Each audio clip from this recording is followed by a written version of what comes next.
What is up, you guys? Today I kind of just wanted to make a video for you all, just going over specifically about muddy water fishing. I don't know if any of y'all know, but I live in Oklahoma, around the OKC area, and all in Oklahoma we have red dirt and red clay. So usually anywhere you go, all the lakes and ponds are usually always going to be muddy. And growing up in Oklahoma, I started getting into fishing about 6 years ago. And I kind of just had to teach myself how to fish the ponds that were just really soupy and muddy and probably only had about an inch of visibility. So I kind of just wanted to go over my favorite lures to throw in muddy water situations. Starting over here, this is a 6-inch crankbait. I haven't ever thrown this one. I kind of just picked this one out because of the colors, and I just got this in the mystery tackle box this month. This is a very good looking bait. I'm gonna make a video this year, using it. This is really cool.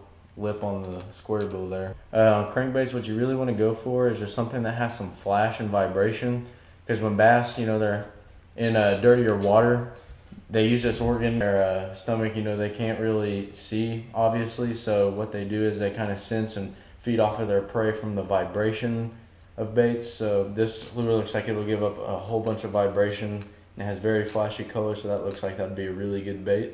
And for our next lure, this is going to be another crankbait. This is actually a bomber crankbait. I've used this for pond fishing. Shoot, I've had this lure probably since I was in 6th grade. I'm a junior in high school right now, and this lure has caught me a ton of fish.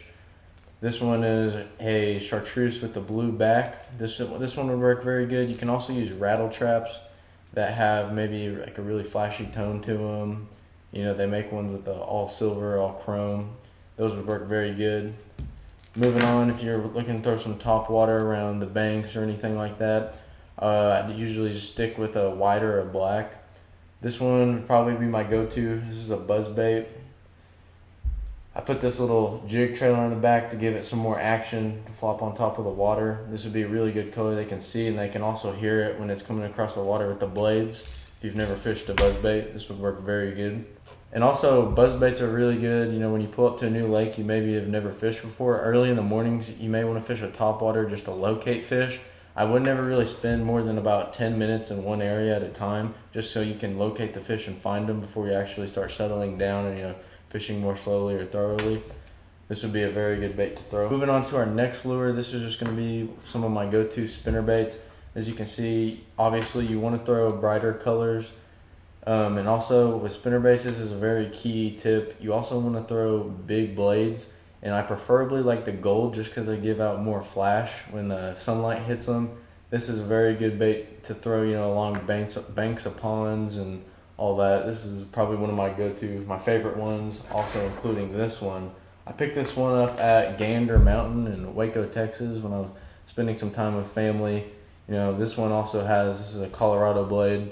This one is gold. I really like the gold blades more than the silver when I'm fishing in muddy water conditions, just because from experience I've just caught more fish that way. So that's a very good one also to use.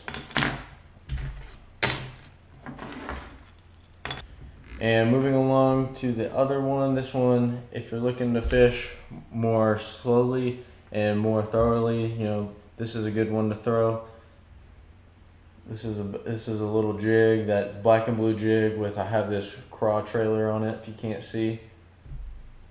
And with jigs, you want to find something, maybe a trailer that has a little bit of a wave to it. See these craws? I haven't even unconnected them yet. But anyway, you want something that has some flapping action, something to put some vibration and waves through the water so maybe the bass can sense that. And also the black will really stand out in the muddy water.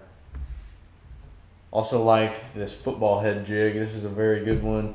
Usually you want to fish something kind of more heavier, just so you can get some more, more bounce, more noise when it's hitting the bottom of the water.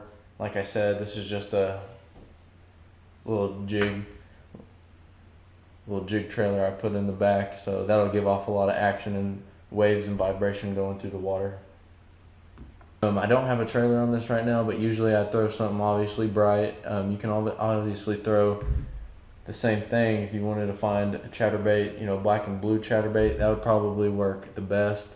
But I definitely recommend, if you guys had any questions, if you live in the South, you've always obviously experienced some muddy water conditions.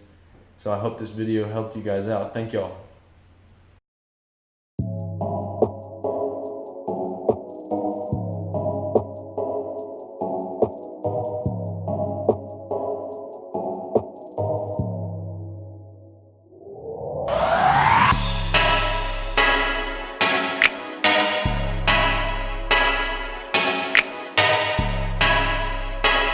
Industry Ready Production, psbeats.com.